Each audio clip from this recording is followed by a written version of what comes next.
kelompok 5 ingin menjelaskan tentang biografi Kiai Haji Abdurrahman Wahid. Kiai Haji Abdurrahman Wahid, beliau merupakan putra pertama dari Kiai Haji Wahid Hasyim dan merupakan cucu dari Kiai Haji Hasyim Asy'ari, di mana dia ini merupakan pendiri organisasi terbesar di Indonesia, yaitu Nahdlatul Ulama. Selain itu, beliau ini juga merupakan pendiri pesantren. Nah, ibunya bernama Haji Solehah, seorang putri dari Kiai pendiri pesantren di Jombang, Jawa Timur. Nah, pada tahun 1949, Ayah Gus Dur itu diangkat menjadi Kepala Menteri Keagamaan pertama. Keluarga Hasyim ini pindah ke Jakarta untuk mendapatkan suasana baru. Nah, di Jakarta itu, kediaman Wahid Hasyim ini didatangi oleh banyak orang. Di saat itulah Gus Dur mulai mengenal dunia politik, mulai dari datangannya tamu-tamu, mulai dari kedatangannya banyak orang ke rumah dia untuk membahas berbagai hal. Di situ Gus Dur mulai tahu dunia politik, mulai mengenal apa itu politik, dan mengenal lain-lainnya. Banyak sekali yang dia pelajari mulai saat itu. Nah, sejak kecil Gus Dur itu telah memiliki kesadaran penuh untuk mengenal NU dan mengembangkan NU. Tahun 1953, Gus Dur bersama ayahnya pergi ke Sumedang, Jawa Barat untuk menghadiri pertemuan NU dengan mengendarai mobil. Akan tetapi, di perjalanan mereka mengalami kecelakaan yang mengakibatkan ayah Gus Dur ini meninggal. Nah, Gus Dur merupakan tokoh panutan bagi banyak kalangan di Indonesia karena sikapnya yang baik, sikapnya yang demokratis, dan kepeduliannya terhadap masyarakat, begitu juga dengan Islam toleran. Sayang sekali beliau menutup usia di umur 69 tahun pada tanggal 30 Desember tahun 2009 di Jakarta.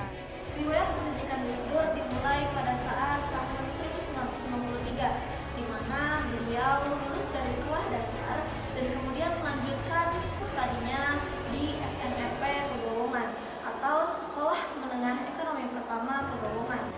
Setelah melanjutkan studinya di SMP Pegawoman, kemudian beliau melanjutkan studinya di pesantren Tegarrejo yang berada di Magelang di bawah pimpinan Kiai Haji Caundari. Dan pada saat itu Kiai Haji Abdurrahman Wahid atau Gus Dur pun dikenal dengan ritual-ritual sufinya yang mistik di bawah bimbingan kiainya tersebut, sehingga beliau melakukan ziarah ke kuburan-kuburan orang berada di wilayah Jawa. Setelah 2 tahun menetap di Tegalrejo, kemudian beliau pun berpindah ke Jombang sampai berusia 20 tahun. Saat itu beliau pun menjadi ustadz di pesantren milik pamannya, yaitu Kiai Haji Abdul Fattah. Saat usianya 22 tahun, berangkat untuk menunaikan haji ke Mekah sekaligus melanjutkan studinya di Universitas Al-Azhar Mesir. Setibanya di Mesir, kemudian Gus Dur pun melanjutkan studinya, akan tetapi sayangnya Gus Dur merasa kecewa karena beliau tidak bisa melanjutkan studinya tersebut dikarenakan harus masuk ke madrasah aliyah terlebih dahulu. Di luar kegiatan kampus, Gus Dur pun selalu mengunjungi makam keramat para wali seperti Syekh Abdul Qadir Jailani yang merupakan pendiri jamaah tarekat Qadiriyah.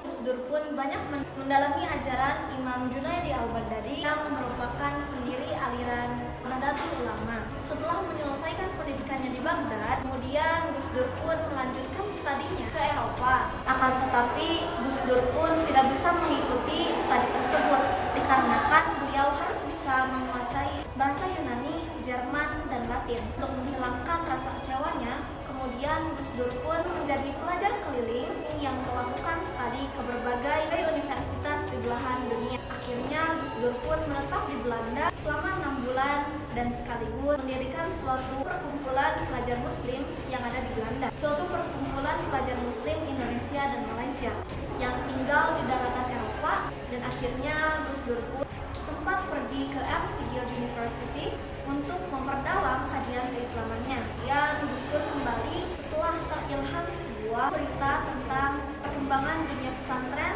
dan akhirnya perjalanan studi pun berakhir pada tahun 1971. Lalu kembali ke Jawa dan memulai kehidupan baru sekaligus menjadi perjalanan awal karirnya.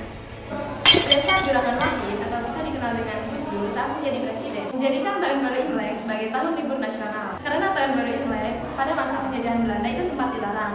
Namun pada saat pendudukan Jepang, Imlek dilegalkan untuk menjadi hari libur nasional berdasarkan keputusan Osamu Seirei pada tahun 1942. Yang kedua yaitu menjadikan agama Konghucu sebagai agama resmi di Indonesia.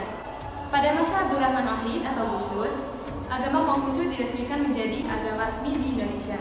Pada awalnya, agama di Indonesia hanya berjumlah 5, namun saat Abdurrahman Wahid meresmikan agama Konghucu ini, maka agama di Indonesia berubah menjadi 6. Yang ketiga yaitu berusaha untuk menghapus diskriminasi terhadap Partai Komunis Indonesia atau lebih dikenal dengan PKI. Setelah mengalami diskriminasi sosial, ekonomi maupun politik di bawah rezim Orde Baru terkait dengan gerakan Partai Komunis Indonesia di masa lalu. Namun, pada saat Gus Dur atau Abdurrahman Wahid menjabat sebagai presiden, maka Gus Dur ini tidak menyetujui adanya diskriminasi terhadap Partai Komunis Indonesia. Namun, bukan berarti Gus Dur atau Abdurrahman Wahid ini menyetujui terhadap sikap dan tindakan dari Partai Komunis Indonesia ini.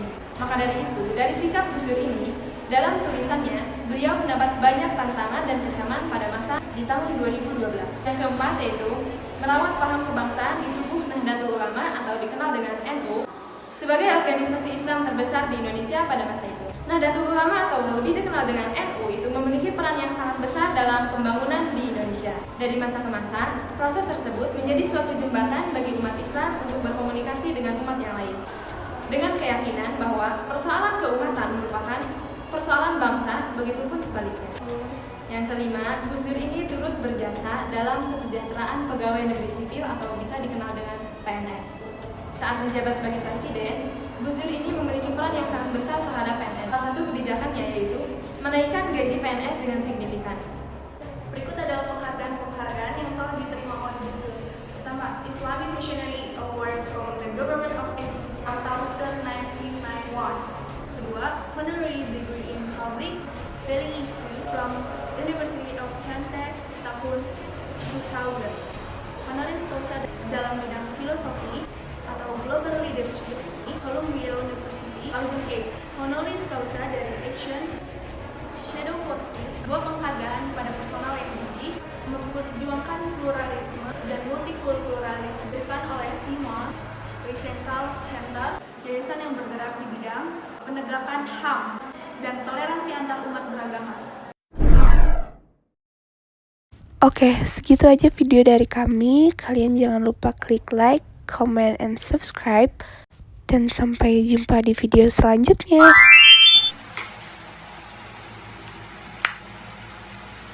Okay, she keep calling, never listen.